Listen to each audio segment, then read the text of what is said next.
Assalamualaikum warahmatullahi wabarakatuh. Semoga Allah senantiasa merahmati kita semuanya. Masih bersama dengan saya, Nyi Kliwon di 5 Menit Merinding. Langsung saja, ini dia ceritanya.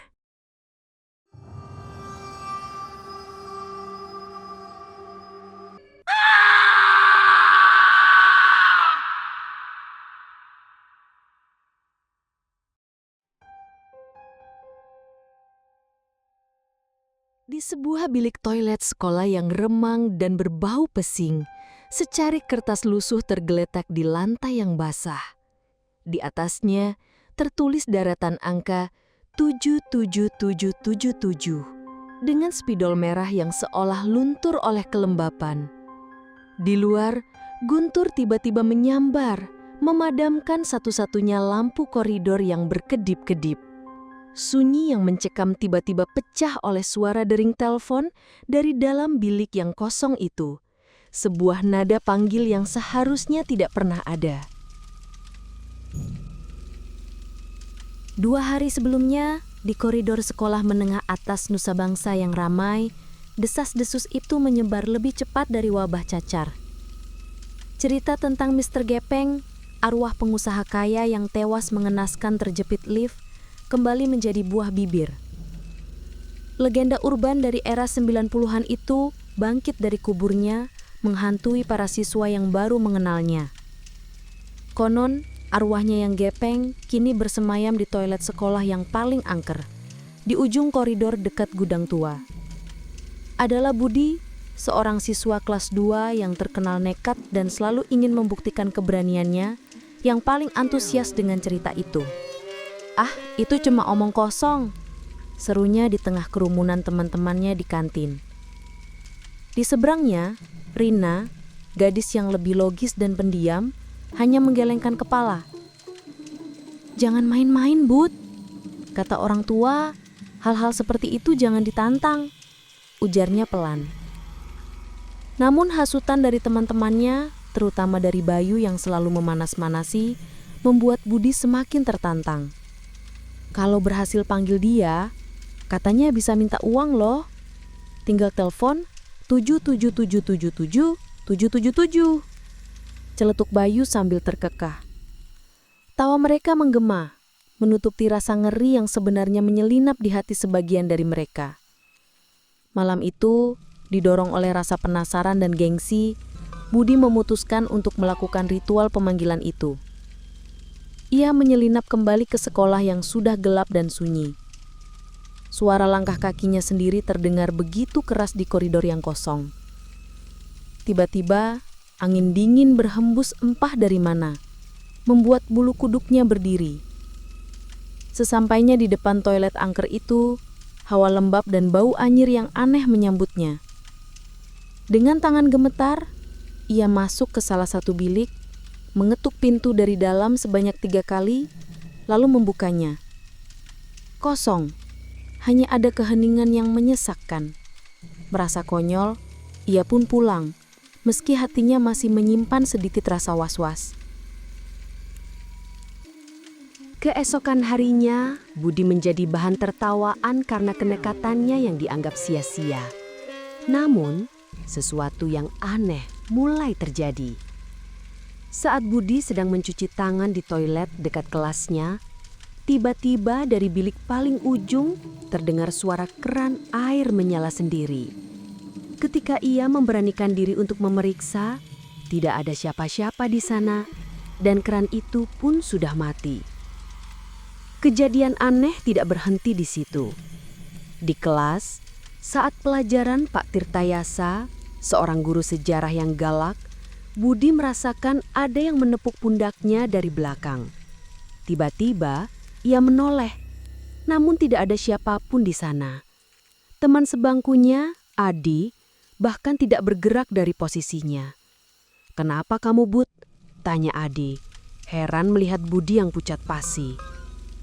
Malam harinya, teror itu berpindah ke rumahnya. Saat sedang asyik menonton televisi, tiba-tiba ia mendengar suara benda jatuh dari arah kamarnya di lantai 2. Ketika diperiksa, sebuah bingkai foto dirinya yang terpajang di dinding jatuh dan pecah berkeping-keping. Tiba-tiba telepon rumahnya berdering. Saat diangkat, hanya terdengar suara statis yang berderak dan napas yang berat di seberang sana. Dengan panik, Budi menutup telepon. Rasa takut yang sesungguhnya mulai merayapi hatinya. Ia menceritakan semua kejadian ganjil itu kepada Rina, berharap gadis itu bisa memberikan penjelasan yang masuk akal. Rina yang awalnya skeptis, mulai merasa ada yang tidak beres. "Mungkin kamu hanya terlalu banyak pikiran," ujarnya. Mencoba menenangkan Budi sekaligus dirinya sendiri. Namun sorot mata Budi yang penuh ketakutan mengatakan bahwa ini bukanlah sekadar imajinasi. Bab 3. Jejak uang kertas. Bab 3. Jejak uang kertas. Puncaknya terjadi pada hari Jumat. Pagi itu, sekolah dihebohkan oleh penemuan sejumlah uang kertas pecahan Rp50.000 yang tercecer di lantai toilet angker tempat Budi melakukan ritualnya. Pak Jono, penjaga sekolah yang pertama kali menemukannya, segera melaporkannya kepada kepala sekolah. Tentu saja, tidak ada yang mengaku sebagai pemilik uang tersebut.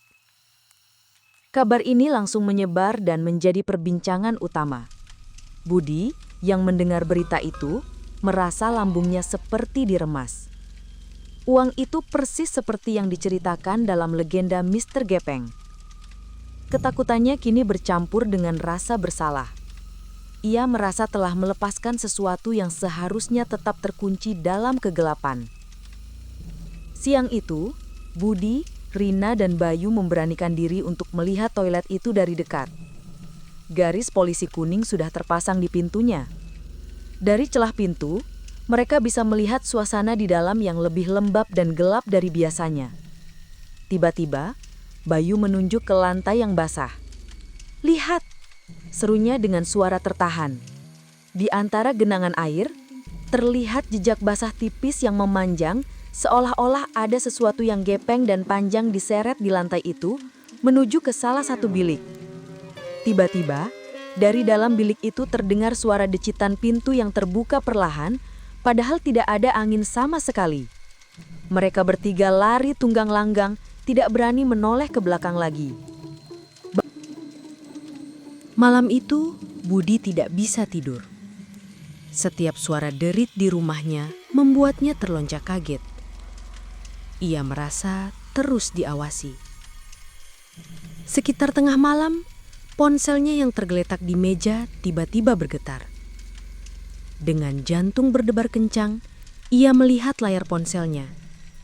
Sebuah nomor tak dikenal yang terdiri dari deretan angka 7, 777777777 tertera di sana. Rasa takut yang luar biasa melumpuhkannya. Ia tidak berani menjawab, tetapi juga tidak berani menolaknya. Getaran ponsel itu seolah menjadi detak jantung dari teror yang sedang memburunya. Akhirnya, dengan tangan yang lebih gemetar dari sebelumnya, ia menekan tombol hijau. "Halo?" Sapanya dengan suara serak. Hening. Hanya ada suara nafas berat yang sama seperti yang ia dengar di telepon rumahnya. Tiba-tiba, suara itu berbicara, lirih dan serak, seperti suara orang yang tercekik. "Kau memanggilku." Sebelum Budi sempat menjawab, dari ujung telepon terdengar suara decitan lift yang mengerikan, disusul oleh suara benturan logam yang memekakkan telinga dan jeritan yang panjang. Tiba-tiba sambungan telepon terputus. Bersamaan dengan itu, lampu kamarnya padam. Dalam kegelapan total, ia mendengar suara langkah kaki yang diseret di koridor depan kamarnya. Semakin lama, semakin mendekat. Pintu kamarnya yang tertutup rapat tiba-tiba knopnya bergerak-gerak dengan kasar dari luar. Keesokan paginya, Ibu Budi menemukan putranya pingsan di kamarnya dengan kondisi demam tinggi. Di tangannya, ia masih menggenggam erat ponselnya. Tidak ada yang tahu pasti apa yang terjadi malam itu. Budi sendiri tidak pernah mau menceritakannya secara detail. Ia hanya mengatakan bahwa ia melihat bayangan hitam yang sangat tipis dan gepeng di celah bawah pintunya. Sejak saat itu, Budi menjadi anak yang lebih pendiam dan penakut. Sementara itu, toilet angker di sekolah akhirnya dibongkar dan direnovasi total atas desakan para orang tua murid. Namun, legenda Mr. Gepeng tidak pernah benar-benar mati. Ia hanya tertidur, menunggu panggilan berikutnya dari mereka yang cukup nekat untuk menekan 7 digit angka keramat itu. Bersama saya, Nyi Kliwon. Sampai jumpa di episode Mencekam selanjutnya. Jangan lupa subscribe, like, and share. Terima kasih. Wassalamualaikum warahmatullahi wabarakatuh.